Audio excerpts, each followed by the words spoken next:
This viral video, which shows a group of students in Carmel, Indiana, showing off their high school, is an example of racism. Welcome to Carmel High School.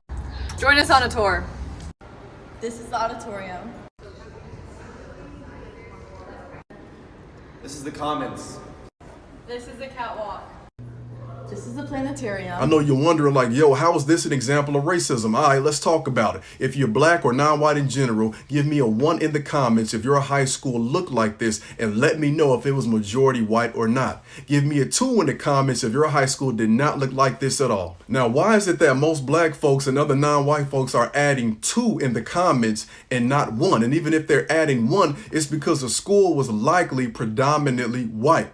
It's because predominantly white schools receive $23 billion more in funding than non-white schools. And it has everything to do with this country's racist past and present. Schools are primarily funded by property taxes, meaning if you live in a wealthier area, your school probably will look like that as well. Why the huge discrepancy? Well, you have the unresolved legacy of slavery, and you also have the unresolved legacy of Jim Crow policies.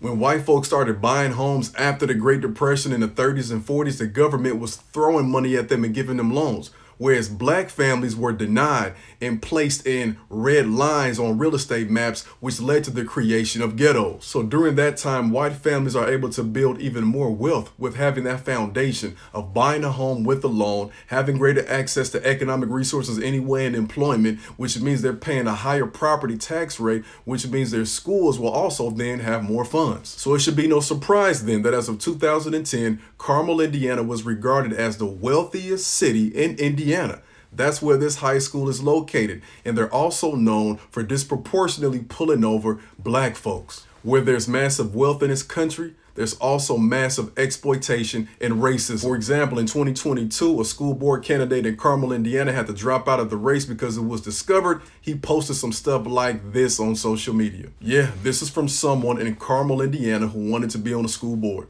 Then you have another story from 2022 that highlights a black student who attended Carmel, Indiana, and the racism she endured. That girl was 10 the first time she was called the N-word in that community. They would look at her and say, look, it's Tigger the... She described her time at Carmel, Indiana as a prison sentence and said since 2020, nothing has changed. Then you have the black doctor Susan Moore, who died in a Carmel, Indiana hospital because she was delayed treatment because they didn't believe she was truly in that much pain. But remember, y'all, learning about racism is the problem, not actually being racist.